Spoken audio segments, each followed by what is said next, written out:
ಟಿವಿಕೆಗೆ ಕಾಂಗ್ರೆಸ್ನ 5 ಶಾಸಕರು ಬೆಂಬಲ ಕೊಟ್ಟಿರುವಂತಹ ವಿಚಾರ. ಕಾಂಗ್ರೆಸ್ ಬೆಂಬಲದ ಬಗ್ಗೆ ಟಿವಿಕೆ ಇನ್ನೂ ಕೂಡ ಯಾವುದೇ ರೀತಿಯ ನಿರ್ಧಾರವನ್ನ ತೆಗೆದುಕೊಂಡಿಲ್ಲ. ಆ ನಿರ್ಧಾರ ಬಾಕಿ ಇದೆ. ಯಾಕೆ ಬಾಕಿ ಇದೆ ಅಂತಂದ್ರೆ ಕೆಲವು ಷರತ್ತುಗಳನ್ನ ಇಟ್ಟು ಇವರು ಬೆಂಬಲವನ್ನ ಸೂಚಿಸಿದ್ದಾರೆ. ಆದರೆ ಆ ಷರತ್ತುಗಳಿಗೆ ಒಪ್ತಾರೋ ಇಲ್ವೋ ಅನ್ನುವಂಥದ್ದು ಸದ್ಯಕ್ಕಿನ ಪ್ರಶ್ನೆಯಾಗಿದೆ. ಹೀಗಾಗಿ ಯಾವುದೇ ನಿರ್ಧಾರವನ್ನ ತಗೊಂಡಿಲ್ಲ ಟಿವಿಕೆ. ಕಾಂಗ್ರೆಸ್ ಬೆಂಬಲದ ಬಗ್ಗೆ ಟಿವಿಕೆ ಇನ್ನೂ ಕೂಡ ಮೌನ ವಹಿಸಿದೆ. ಯಾವುದೇ ರೀತಿಯ ರೆಸ್ಪಾನ್ಸ್ ಇಲ್ಲ. ಬಹುಶಃ ಅಭಿಷೇಕ್, ಕಾಂಗ್ರೆಸ್ ಮಾಡಿರುವಂತಹ ಕೆಲವು ಷರತ್ತುಗಳನ್ನು ನಾವು ಗಮನಿಸ್ತಾ ಇದ್ದೀವಿ. ಇದು ಬಹುಮತ ಸಾಬೀತಿಗೆ ಮಾತ್ರ ಸೀಮಿತ ಆಗುವಂತಹ ಮೈತ್ರಿ ಆಗಬಾರದು. ಮುಂಬರುವ ಪ್ರತಿ ಚುನಾವಣೆಗಳಲ್ಲಿಯೂ ಕೂಡ ಸ್ಥಳೀಯ ಸಂಸ್ಥೆ ಚುನಾವಣೆಯಿಂದ ಹಿಡಿದು ಲೋಕಸಭೆ ರಾಜ್ಯಸಭೆ ಚುನಾವಣೆಯವರೆಗೂ ನಮ್ಮ ಜೊತೆಗೆ ಮೈತ್ರಿ ಮುಂದುವರಿಬೇಕು ಅನ್ನುವಂತಹ ಒಂದು ಕಾಂಗ್ರೆಸ್ನ ನಿಲುವು ಷರತ್ತು ಏನಿದೆ, ಬಹುಶಃ ಅದು ಟಿವಿಕೆಗೆ ಮುಳುವಾಗಬಹುದಾ? ಹಿಂಗಾಗಿ ಯಾವುದೇ ರೀತಿಯ ರೆಸ್ಪಾನ್ಸ್ ಮಾಡದೆ ಮೌನ ವಹಿಸಿದ್ದಾರಾ? ಈ ಷರತ್ತುಗಳನ್ನು ಒಪ್ಪೋದಕ್ಕೆ ಸಾಧ್ಯ ಇಲ್ಲ ಅಂತ ಅನಿಸುತ್ತೆ.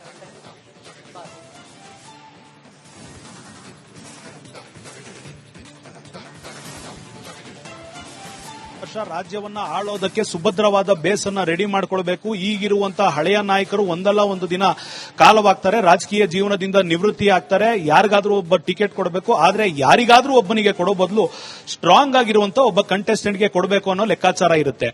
ಒಂದು ವೇಳೆ ಏನಾದ್ರೂ ಟಿವಿಕೆಗೆ 70-80 ಸೀಟ್ ಬಂದಿತ್ತು, 40 ಸೀಟ್ಗಳನ್ನ ಯಾವುದೋ ಪಕ್ಷ ಕೊಡ್ತು ಅಂದಾಗ ಸಮಾನ ವೆಯ್ಟೇಜ್ ನಲ್ಲಿ ಇರ್ತಿದ್ರು. ಆದ್ರೆ ಈಗ ಉಳಿದಿರುವಂತದ್ದು ಕೇವಲ 10 ಸೀಟ್ಗಳ ಆಟ. ಯಾವಾಗ ಈ ಗೆಲುವಿನ ಮಾರ್ಜಿನ್ ಕಡಿಮೆ ಆಗುತ್ತೆ ಆವಾಗ ವೆಯ್ಟೇಜ್ ಕೂಡ ಜಾಸ್ತಿ ಆಗುತ್ತೆ. ಬೇಕಿರುವಂತಹ 10 ಸೀಟ್ಗಳ ಪೈಕಿ 5 ಸೀಟ್ ಅಂದ್ರೆ 50% ಆಫ್ ದ ರಿಕ್ವೈರ್ಮೆಂಟ್ ಅನ್ನ ಕಾಂಗ್ರೆಸ್ ಕೊಡ್ತೀವಿ ಅಂತ ಹೇಳಿದೆ. ಪತ್ರವನ್ನು ಕೂಡ ತಮಿಳುನಾಡು ಹಾಗೂ ಪುದುಚೇರಿಯ ಉಸ್ತುವಾರಿಯಾಗಿದ್ದಂತ ನಾಯಕರೇನಿದ್ದಾರೆ ಕಾಂಗ್ರೆಸ್ನ ನಾಯಕರು, ಸಿಡಬ್ಲ್ಯೂಸಿಯ ಪರ್ಮನೆಂಟ್ ಮೆಂಬರ್ ಈಗಾಗಲೇ ಬಹಿರಂಗವಾಗಿ ಪತ್ರವನ್ನ ಹೊರಡಿಸಿರುವಂತದ್ದು. ನಾವು ಬೆಂಬಲವನ್ನ ಕೊಡ್ತೇವೆ, ಆದ್ರೆ ಅಲ್ಲಿ ಒಂದು ಲೈನ್ ಅನ್ನ ಅಂಡರ್ಲೈನ್ ಮಾಡಿ ಹಾಕಿರುವಂತದ್ದು, ಬೋಲ್ಡ್ ಅಲ್ಲಿ ಹಾಕಿರೋ ಕಂಡೀಷನಲ್ ಸಪೋರ್ಟ್ ಅನ್ನ ಕೊಡ್ತೇವೆ ಅಂತ. ಈ ಕಂಡೀಷನ್ ಏನು ಅನ್ನೋದನ್ನ ಬಹಿರಂಗವಾಗಿ ತಿಳಿಸಿಲ್ಲ, ಸಾಮಾನ್ಯವಾಗಿ ಬಹಿರಂಗವಾಗಿ ತಿಳಿಸೋದಿಲ್ಲ. ಈ ಕಂಡೀಷನಲ್ ಸಪೋರ್ಟ್ ಏನಿರುತ್ತೆ, ಕೇವಲ ಇದೊಂದು ಚುನಾವಣೆಗೆ ಸೀಮಿತವಾದಂತ ಸಪೋರ್ಟ್ ಇದಾಗಿರೋದಿಲ್ಲ.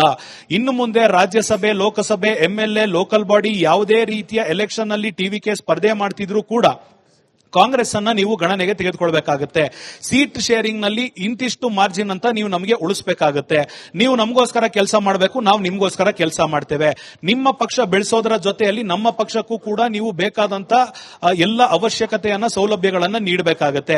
ಇಂತಿಷ್ಟು ಕಂಡೀಷನ್ಗಳನ್ನ ಟಿವಿಕೆ ಮುಂದೆ ಕಾಂಗ್ರೆಸ್ ಇಟ್ಟಿದ್ರೂ ಕೂಡ ಟಿವಿಕೆಯಿಂದ ಬಹಿರಂಗವಾದ ಹೇಳಿಕೆ ಇಲ್ಲಿಯವರೆಗೂ ಬಂದಿಲ್ಲ, ಪತ್ರಿಕಾ ಪ್ರಕಟಣೆ ಬಂದಿಲ್ಲ, ಯಾವುದೇ ಸೂಚನೆಯನ್ನು ಕೂಡ ಕಾಂಗ್ರೆಸ್ಗೆ ಈಗ ಬೆಂಬಲವನ್ನ ಸೂಚಿಸಿಲ್ಲ. ಆದ್ರೆ ಇಲ್ಲಿ ನಾವು ನೋಡಬೇಕಾಗಿರುವಂತದ್ದು, ಕಾಂಗ್ರೆಸ್ನ ನಾಯಕರು 5 ಜನ ಏನು ಶಾಸಕರು ಗೆದ್ದಿದ್ದಾರೆ, ವಿಜಯರವರ ಮನೆಗೆ ಹೋಗಿದ್ದಾರೆ, ಬೆಂಬಲವನ್ನ ಸೂಚಿಸಿದ್ದಾರೆ. ಇಲ್ಲಿಗೆ ನಮ್ಮ ಕಡೆಯಿಂದ ಬೆಂಬಲ ಇದೆ ಅಂತ ತೋರಿಸಿದ್ದಾಗಿದೆ.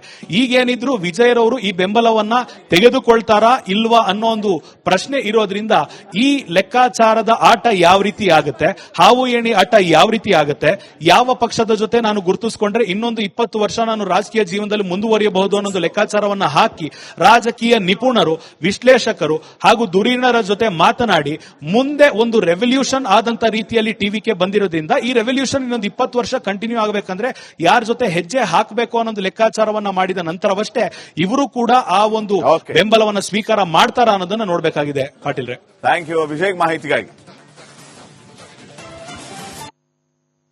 ಟಿವಿಕೆಗೆ ಕಾಂಗ್ರೆಸ್ನ 5 ಶಾಸಕರು ಬೆಂಬಲ ಕೊಟ್ಟಿರುವಂತಹ ವಿಚಾರ.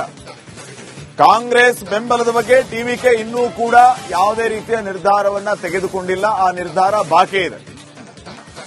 ಯಾಕೆ ಬಾಕಿ ಇದೆ ಅಂತಂದ್ರೆ ಕೆಲವು ಷರತ್ತುಗಳನ್ನ ಇಟ್ಟು ಇವರು ಬೆಂಬಲವನ್ನ ಸೂಚಿಸಿದ್ದಾರೆ.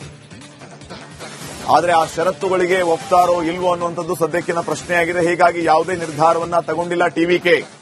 ಕಾಂಗ್ರೆಸ್ ಬೆಂಬಲದ ಬಗ್ಗೆ ಟಿವಿಕೆ ಇನ್ನೂ ಕೂಡ ಮೌನ ವಹಿಸಿದೆ. ಯಾವುದೇ ರೀತಿಯ ರೆಸ್ಪಾನ್ಸ್ ಇಲ್ಲ. ಬಹುಶಃ ಅಭಿಷೇಕ್, ಈಗ ಕಾಂಗ್ರೆಸ್ ಮಾಡಿರುವಂತಹ ಕೆಲವು ಷರತ್ತುಗಳನ್ನು ನಾವು ಗಮನಿಸ್ತಾ ಇದ್ದೀವಿ. ಇದು ಬಹುಮತ ಸಾಬೀತಿಗೆ ಮಾತ್ರ ಸೀಮಿತ ಆಗುವಂತಹ ಮೈತ್ರಿ ಆಗಬಾರದು.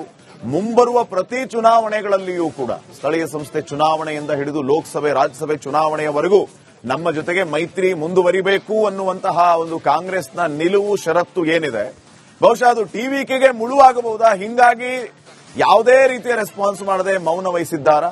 ಈ ಷರತ್ತುಗಳನ್ನು ಒಪ್ಪೋದಕ್ಕೆ ಸಾಧ್ಯ ಇಲ್ಲ ಅಂತ ಅನಿಸುತ್ತೆ.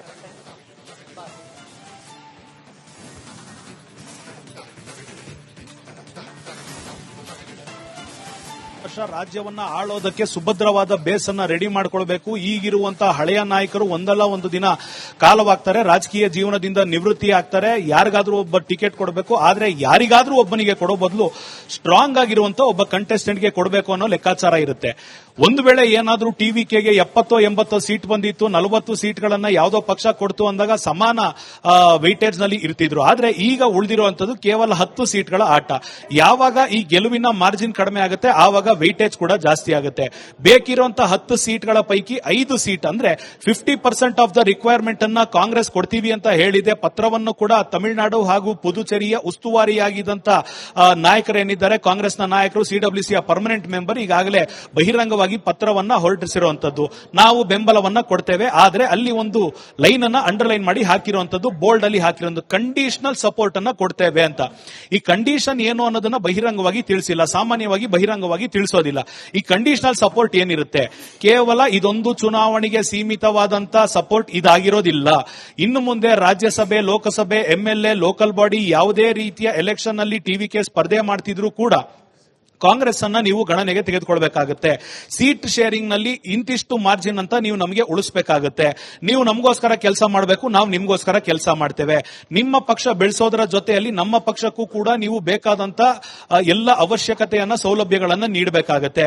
ಇಂತಿಷ್ಟು ಕಂಡೀಷನ್ಗಳನ್ನ ಟಿವಿಕೆ ಮುಂದೆ ಕಾಂಗ್ರೆಸ್ ಇಟ್ಟಿದ್ರೂ ಕೂಡ ಟಿವಿಕೆಯಿಂದ ಬಹಿರಂಗವಾದ ಹೇಳಿಕೆ ಇಲ್ಲಿಯವರೆಗೂ ಬಂದಿಲ್ಲ, ಪತ್ರಿಕಾ ಪ್ರಕಟಣೆ ಬಂದಿಲ್ಲ, ಯಾವುದೇ ಸೂಚನೆಯನ್ನು ಕೂಡ ಕಾಂಗ್ರೆಸ್ಗೆ ಈಗ ಬೆಂಬಲವನ್ನ ಸೂಚಿಸಿಲ್ಲ. ಆದ್ರೆ ಇಲ್ಲಿ ನಾವು ನೋಡಬೇಕಾಗಿರುವಂತದ್ದು, ಕಾಂಗ್ರೆಸ್ನ ನಾಯಕರು 5 ಜನ ಏನು ಶಾಸಕರು ಗೆದ್ದಿದ್ದಾರೆ, ವಿಜಯರವರ ಮನೆಗೆ ಹೋಗಿದ್ದಾರೆ, ಬೆಂಬಲವನ್ನ ಸೂಚಿಸಿದ್ದಾರೆ. ಇಲ್ಲಿಗೆ ನಮ್ಮ ಕಡೆಯಿಂದ ಬೆಂಬಲ ಇದೆ ಅಂತ ತೋರಿಸಿದ್ದಾಗಿದೆ. ಈಗೇನಿದ್ರು ವಿಜಯರವರು ಈ ಬೆಂಬಲವನ್ನ ತೆಗೆದುಕೊಳ್ತಾರಾ ಇಲ್ವಾ ಅನ್ನೋ ಒಂದು ಪ್ರಶ್ನೆ ಇರೋದ್ರಿಂದ ಈ ಲೆಕ್ಕಾಚಾರದ ಆಟ ಯಾವ ರೀತಿ ಆಗುತ್ತೆ, ಹಾವು ಏಣಿ ಆಟ ಯಾವ ರೀತಿ ಆಗುತ್ತೆ, ಯಾವ ಪಕ್ಷದ ಜೊತೆ ನಾನು ಗುರುತಿಸಿಕೊಂಡ್ರೆ ಇನ್ನೊಂದು 20 ವರ್ಷ ನಾನು ರಾಜಕೀಯ ಜೀವನದಲ್ಲಿ ಮುಂದುವರಿಯಬಹುದು ಅನ್ನೋದು ಲೆಕ್ಕಾಚಾರವನ್ನ ಹಾಕಿ ರಾಜಕೀಯ ನಿಪುಣರು, ವಿಶ್ಲೇಷಕರು ಹಾಗೂ ಧುರೀಣರ ಜೊತೆ ಮಾತನಾಡಿ ಮುಂದೆ ಒಂದು ರೆವಲ್ಯೂಷನ್ ಆದಂತ ರೀತಿಯಲ್ಲಿ ಟಿವಿಕೆ ಬಂದಿರೋದ್ರಿಂದ ಈ ರೆವಲ್ಯೂಷನ್ ಇನ್ನೊಂದು 20 ವರ್ಷ ಕಂಟಿನ್ಯೂ ಆಗಬೇಕಂದ್ರೆ ಯಾರ ಜೊತೆ ಹೆಜ್ಜೆ ಹಾಕಬೇಕು ಅನ್ನೋದು ಲೆಕ್ಕಾಚಾರವನ್ನ ಮಾಡಿದ ನಂತರವಷ್ಟೇ ಇವರು ಕೂಡ ಆ ಒಂದು ಬೆಂಬಲವನ್ನು ಸ್ವೀಕಾರ ಮಾಡ್ತಾರಾ ಅನ್ನೋದನ್ನ ನೋಡಬೇಕಾಗಿದೆ. ಪಾಟೀಲ್ರೆ, ಥ್ಯಾಂಕ್ ಯು ಅಭಿಷೇಕ್ ಮಾಹಿತಿಗಾಗಿ. ಟಿವಿಕೆಗೆ ಕಾಂಗ್ರೆಸ್ನ 5 ಶಾಸಕರು ಬೆಂಬಲ ಕೊಟ್ಟಿರುವಂತಹ ವಿಚಾರ. ಕಾಂಗ್ರೆಸ್ ಬೆಂಬಲದ ಬಗ್ಗೆ ಟಿವಿಕೆ ಇನ್ನೂ ಕೂಡ ಯಾವುದೇ ರೀತಿಯ ನಿರ್ಧಾರವನ್ನ ತೆಗೆದುಕೊಂಡಿಲ್ಲ. ಆ ನಿರ್ಧಾರ ಬಾಕಿ ಇದೆ.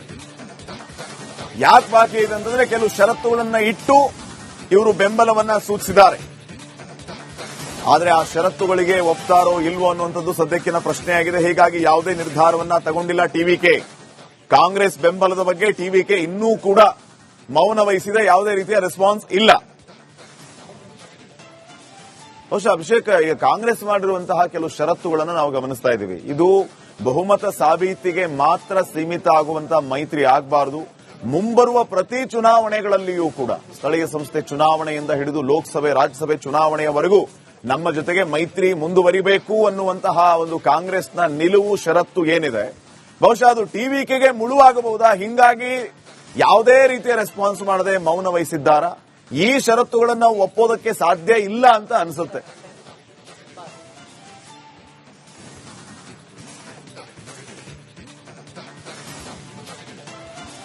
ವರ್ಷ ರಾಜ್ಯವನ್ನ ಆಳೋದಕ್ಕೆ ಸುಭದ್ರವಾದ ಬೇಸ್ ಅನ್ನ ರೆಡಿ ಮಾಡ್ಕೊಳ್ಬೇಕು. ಈಗಿರುವಂತಹ ಹಳೆಯ ನಾಯಕರು ಒಂದಲ್ಲ ಒಂದು ದಿನ ಕಾಲವಾಗ್ತಾರೆ, ರಾಜಕೀಯ ಜೀವನದಿಂದ ನಿವೃತ್ತಿ ಆಗ್ತಾರೆ. ಯಾರಿಗಾದ್ರೂ ಒಬ್ಬ ಟಿಕೆಟ್ ಕೊಡಬೇಕು, ಆದ್ರೆ ಯಾರಿಗಾದ್ರೂ ಒಬ್ಬನಿಗೆ ಕೊಡೋ ಬದಲು ಸ್ಟ್ರಾಂಗ್ ಆಗಿರುವಂತ ಒಬ್ಬ ಕಂಟೆಸ್ಟೆಂಟ್ಗೆ ಕೊಡಬೇಕು ಅನ್ನೋ ಲೆಕ್ಕಾಚಾರ ಇರುತ್ತೆ.